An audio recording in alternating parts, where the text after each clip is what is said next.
গরম তেলের মধ্যে এক বাটি চালের গুঁড়ো দিয়ে আজ বানাবো এমন একটা রেসিপি যেটা অধিকাংশ মানুষেরই অজানা। তো নমস্কার বন্ধুরা, স্বাদবাহারের পক্ষ থেকে আপনাদের সবাইকে জানাই অনেক অনেক স্বাগত। আশা করছি সবাই ভালো আছেন, সুস্থ আছেন। তাহলে দেরি না করে ঝটপট চলুন আমার আজকের রেসিপিটা শুরু করা যাক। সবার প্রথমে আমি এখানে একটা কাপ মাপ করে নিয়ে নিচ্ছি 1 কাপ চালের গুঁড়ো। আমি এরকম একটা চালনির মধ্যে নিচ্ছি সব কিছু চেলে নেবার জন্য, এতে করে যে তেলা ডালা অংশগুলো থাকবে ওটা বেরিয়ে যাবে এবং রেসিপিটা সুন্দরভাবে বানানো যাবে। ওই কাপটারই মাপ করে নিয়েছি 1/2 কাপ মতো বেসন, আর তার সাথে দিচ্ছি পরিমাণ মতো লবণ। সব কিছু ভালো করে একসাথে চেলে নিচ্ছি। শেষে যে ডালা ডালা অংশগুলো আছে সেগুলো কিন্তু আমি ফেলে দেব। এবার কড়াই একটা বসিয়ে দিয়েছি গ্যাসের ওপর, তাতে দিয়ে দেবো 1 কাপ জল। নিয়ে নিচ্ছি 1 কাপ জল। এই মাপটা কিন্তু একটু ঠিকঠাক মতো নিতে হবে। তার সাথে দিয়ে দিচ্ছি 1 চামচ মতো গাওয়া ঘি, দিয়ে জলটা একটু ফুটতে অপেক্ষা করব। জলটা ফুটতে শুরু করে দিয়েছে। এবার যে চালের গুঁড়ো আর বেসন একসাথে মিশিয়ে রেখেছিলাম সেটা দিয়ে দিচ্ছি। তারপর গ্যাসের আঁচটা একটু কমিয়ে দিয়ে এভাবে খুন্তি দিয়ে অনবরত ভালো করে সব কিছু একসাথে মিশিয়ে নিতে হবে। তাহলে দেখা যাবে যে জলটা পুরোপুরি টেনে নিয়েছে। তখন গ্যাসের ফ্লেমটা কিন্তু বন্ধ করে দেব। তারপর ওপর থেকে একটা থালা ঢাকা দিয়ে 5-10 মিনিটের জন্য রেস্টে রেখে দেব। এই রকম অবস্থায় কিন্তু রেখে দিতে হবে। ফিরে এসেছি 10 মিনিট পর। 10 মিনিট পর আমি ঢাকাটা খুলে মিশ্রণটা একটা থালার মধ্যে ঢেলে নিয়েছি। গরম থাকা অবস্থায় হাত দিয়ে একটু সাবধানে সব কিছু মেখে নিতে হবে। পুরোপুরি ঠান্ডা হয়ে গেলে কিন্তু একদমই মাখা যাবে না, আর মিশ্রণটাও শক্ত হয়ে যাবে। তারপর হাত দিয়ে দিয়ে ভালো করে আমি মেখে নিচ্ছি। একটুও কিন্তু জল লাগবে না। আমি যেই মাপে বলেছি সেই মাপে নিলে একইভাবে সুন্দর করে আমার মতন আপনারাও মেখে নিতে পারবেন। দেখুন সুন্দর করে মেখে নিয়েছি। এরকমভাবে মেখে নিলেই হবে। তো বন্ধুরা, আজকের রেসিপিটা কিন্তু ভীষণই মজাদার। আশা করব আপনারা ভিডিওর শেষ পর্যন্ত আমার সাথেই থাকবেন। আর সবশেষে যদি একটু ভালো লাগে তাহলে অবশ্যই একটা লাইক করবেন, সবার মাঝে বেশি বেশি করে শেয়ার করে দেবেন। এবার এই মিশ্রণটাও 5 মিনিট মতো ঢাকা দিয়ে রেস্টে রেখে দেব। ফিরে এসেছি 5 মিনিট পর। 5 মিনিট পর এই পুরো অংশটা থেকে আমি দুটো ভাগ করে দিচ্ছি। তারপর একটা ভাগ আমি এভাবে বেলনা চাকির মধ্যে নিয়ে নিচ্ছি। তারপর একটু বেলে নিতে হবে। এখানে কোনো রকম আটার গুঁড়ো ময়দার গুঁড়ো কিছুই লাগবে না, এমনি এমনি কিন্তু বেলে নিতে হবে।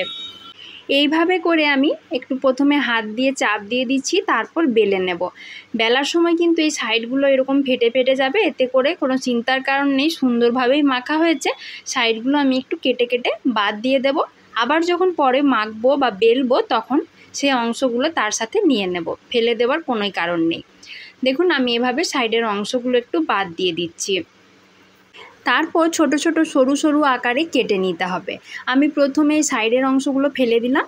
তারপর এবারে আপনাদের যেমন মন চায় সেরকম করে কেটে নিলেই হবে। আমি এখানে ছোট ছোট সরু সরু লম্বা লম্বা করে কেটে নিচ্ছি। আর এইগুলো যত এরকম ফেটে ফেটে যাবে তখনই আপনি ভাববেন যে আপনার মাখাটা কিন্তু ঠিকঠাক হয়েছে। তবে এগুলো কিন্তু একটা লেয়ার লেয়ার হয়ে তৈরি হবে ভাজার পর। দেখুন আমি ঠিক এইভাবে কেটে নিচ্ছি।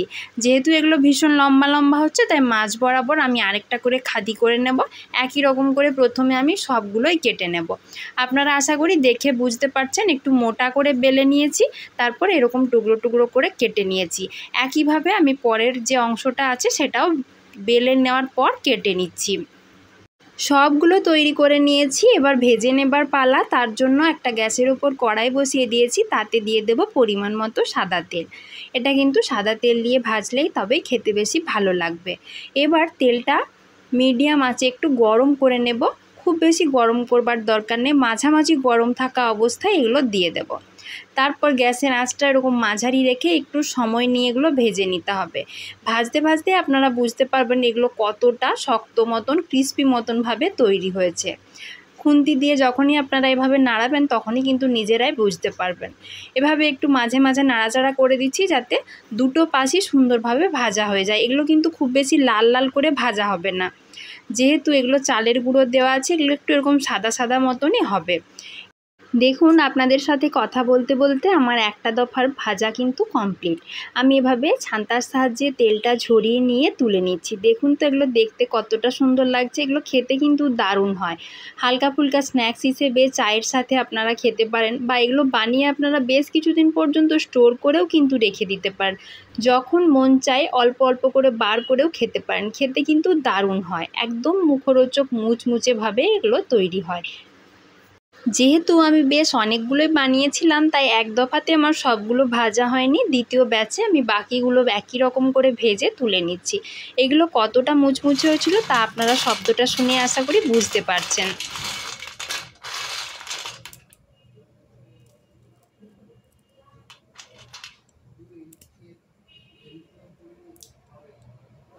একটা আমি ভেঙেও আপনাদেরকে দেখিয়ে দিলাম, ভেতর থেকেও এটা কত সুন্দরভাবে ভাজা হয়েছে।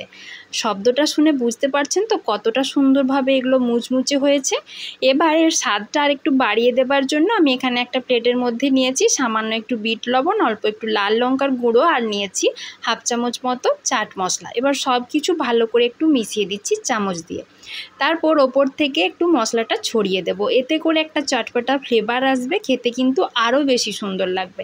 চাইলে এটা আপনারা দিতে পারেন, আবার যদি মনে হয় যে শুধু শুধু খাবেন তাহলে শুধু শুধুও খেতে পারেন, সেটাও খেতে ভালো লাগে, তবে এটা দিলে একটু বেশি মুখরোচক হয়। তো বন্ধুরা, আমার আজকের এই রেসিপিটা আপনাদের কেমন লাগলো সেটা কিন্তু আমাকে অবশ্যই কমেন্ট করে জানাবেন। যদি একটু ভালো লাগে তাহলে অবশ্যই একটা লাইক করবেন, সবার মাঝে বেশি বেশি করে শেয়ার করে দেবার অনুরোধ রইল। চ্যানেলটিতে যদি নতুন বন্ধু হয়ে থাকেন তাহলে চ্যানেলটা সাবস্ক্রাইব করে দিয়ে আমার পাশে থাকবেন। আর আপনারা অবশ্যই এই খুরমাটা বাড়িতে যে কোনো দিন একবার বানিয়ে দেখবেন, এগুলো বেশ কিছুদিন পর্যন্ত রেখে কিন্তু আপনারা খেতে পারবেন। আজকের মতো এই পর্যন্ত। সবাই ভালো থাকবেন, সুস্থ থাকবেন, ধন্যবাদ।